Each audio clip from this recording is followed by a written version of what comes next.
Carolina e o propósito desse vídeo hoje é apresentar os básicos sobre penalidades do roller derby, apresentando exemplos de situações e também gestos que os oficiais fazem durante o jogo. Esse material, para não ficar muito extenso, ele vai ser dividido em pelo menos duas partes. E essa primeira parte eu vou falar sobre faltas envolvendo contato no roller derby. Esse material ele pretende ser útil para pessoas iniciantes no esporte, mas ele também pode servir como uma revisão rápida para oficiais mais experientes ou também para jogadoras mais experientes também. Esse vídeo tem um roteiro elaborado por mim, Carolina, que pratiquei roller derby por aproximadamente 6 anos e agora estou atuando como oficial. E ele é baseado numa tradução não oficial das regras da WFTDA, porque não existe uma tradução oficial em português, mas ela está disponível no site, caso alguém queira consultar o texto na íntegra. E é possível que hajam alguns erros nesse vídeo, mas se vocês identificarem alguma coisa, me avisem nos comentários ou em qualquer outro lugar.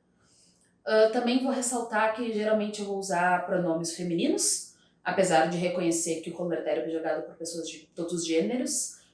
No vídeo vai ser feito dessa forma.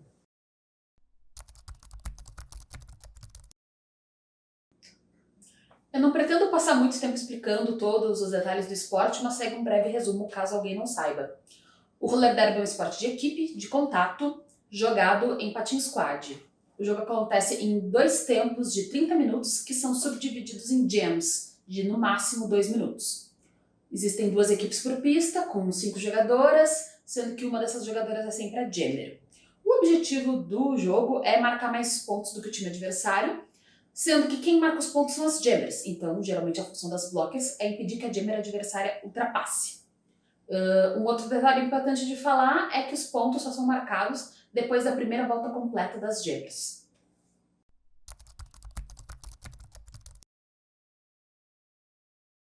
Para um jogo de roller derby acontecer, é preciso que estejam oficiais presentes. No roller derby existem oficiais que usam patins, que são conhecidos como refs, e oficiais que não usam patins, que são conhecidos como NSOs.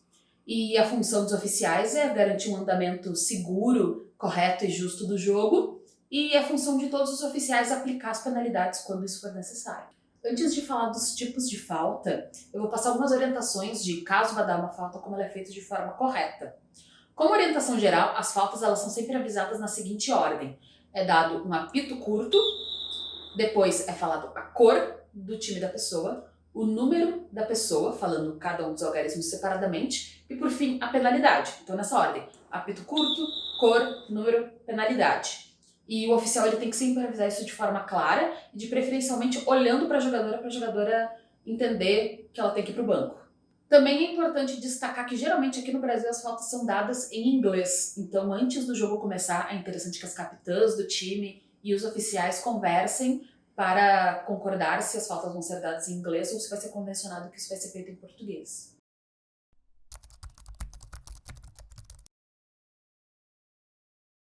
Considerando essa estrutura de como o jogo funciona, eu vou passar diretamente para as penalidades possíveis que existem no esporte. As penalidades podem ser divididas em 3 grandes grupos. O primeiro grande grupo, que é o que a gente vai falar nesse vídeo, são as penalidades com contato, que dizem respeito geralmente às zonas do corpo de uma jogadora que você pode ou não encostar, ou que você como jogadora pode ou não utilizar para realizar um bloqueio ou qualquer outro tipo de contato físico. O segundo grande grupo são as faltas relativas à estrutura de jogo, que são todas as faltas, na verdade, não relativas a contato. Então elas dizem respeito ao posicionamento da jogadora na pista, dizem respeito a se uma jogadora é considerada apta ou não para dar hits e receber hits. É um grande grupo de faltas que dizem respeito não a contato. Nesses 2 grandes grupos, a falta de contato e falta relativa à estrutura do jogo, é importante ressaltar que ser uma falta ou não vai depender muito de impacto no jogo, que é uma coisa que a gente vai falar um pouco mais adiante. E por fim, o terceiro grande grupo de faltas são as faltas por conduta antidesportiva ou má conduta, que são basicamente situações mais extremas de desrespeito e imprudência, que incorrem em faltas diferentes que podem gerar ejeção ou expulsão. Então, eu vou falar agora das faltas de contato e quando que é possível aplicar uma penalidade.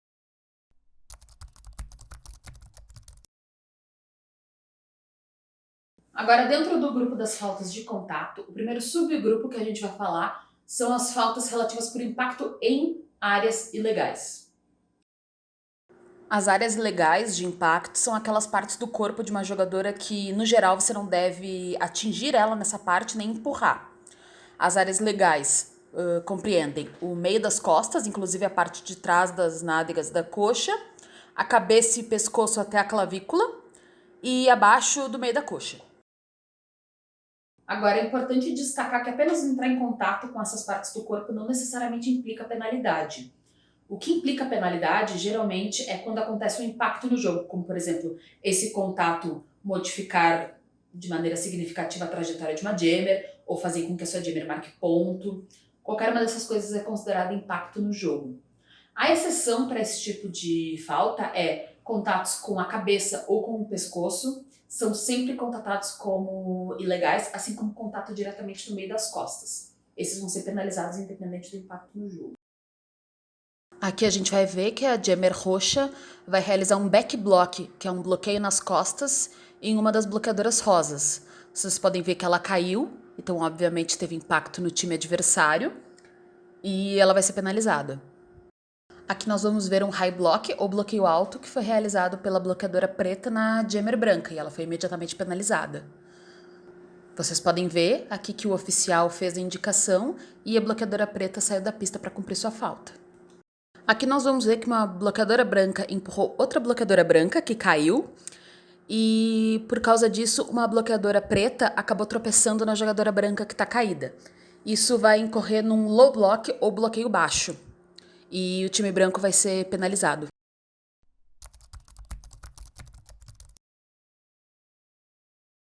O segundo subgrupo de faltas, dentro das faltas de contato, são as faltas por impacto utilizando uma área legal de bloqueio, que são diferentes das áreas legais de contato. As áreas legais de bloqueio são partes do corpo que uma jogadora não pode utilizar para iniciar contato com uma jogadora adversária. As áreas legais de bloqueio, então, incluem a cabeça e o pescoço até a clavícula, o antebraço do cotovelo até a ponta dos dedos e as pernas do meio da coxa até as rodinhas do patins.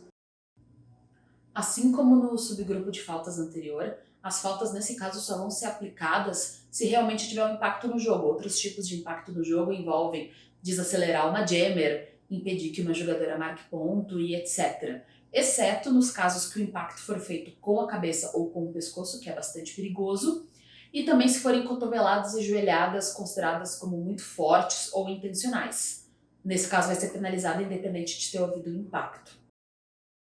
Aqui tem uma situação que vai ser penalizada independente do impacto, em que uma jogadora realiza um head block, ou bloqueio com a cabeça. Aqui nós vemos o bloqueio com o antebraço, que pode ser chamado de forearm ou antebraço, e ele acontece quando a jammer branca empurra a pivô preta logo antes de chegar na wall. O leg block é uma falta um pouco mais incomum de ocorrer, mas ele ocorre quando uma jogadora utiliza a perna para bloquear uma parte legal do corpo de uma adversária, porém a perna não pode ser utilizada para fazer esse tipo de bloqueio. Assim é dado leg block ou bloqueio com a perna.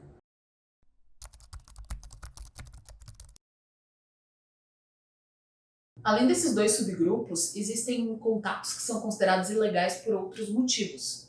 É importante destacar que uma jogadora só pode iniciar contato se ela estiver de pé, dentro da pista, em jogo, e estiver utilizando uma parte do corpo legal em uma parte do corpo legal de uma adversária. Então ela não pode iniciar bloqueio se ela estiver no chão, se ela estiver completamente fora da pista, e ela também não pode iniciar um bloqueio absolutamente parada. Também é importante destacar que se uma jogadora estiver parcialmente fora da pista, ou seja, meio dentro e meio fora, ela pode receber hits, mas ela não pode dar hits. Por fim, eu vou mostrar como é que essas faltas podem ser informadas. Você pode informar essa falta de uma forma genérica, dizendo apenas illegal contact, ou contato ilegal, ou você pode especificar que falta ocorreu, da seguinte forma. Você pode informar que ocorreu um illegal assist ou uma assistência ilegal, que é quando uma jogadora empurra, puxa, ajuda uma outra jogadora, sendo que uma das duas não está nas condições que foram descritas antes, de estar em pé, dentro de jogo, dentro da pista e etc.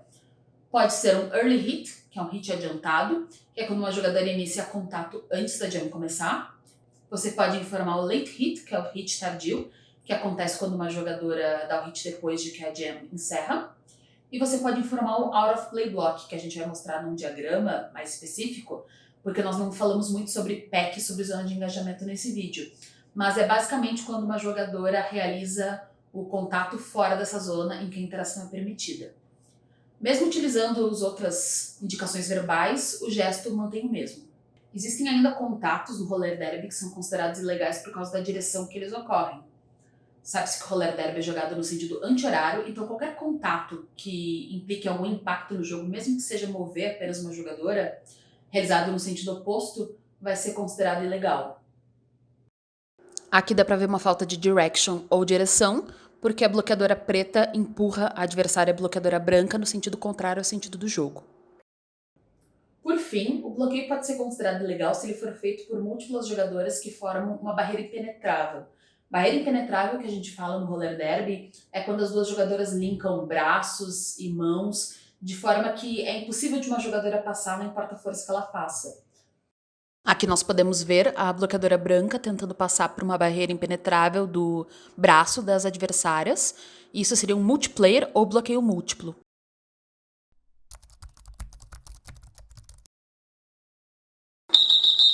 Bom, esse foi o vídeo sobre as faltas de contato. Ele foi baseado na seção 4.1 das regras da WFTDA. E eu espero voltar no próximo vídeo falando sobre as faltas relativas à estrutura do jogo. Agradeço a todo mundo que acompanhou o vídeo até aqui. Muito obrigada.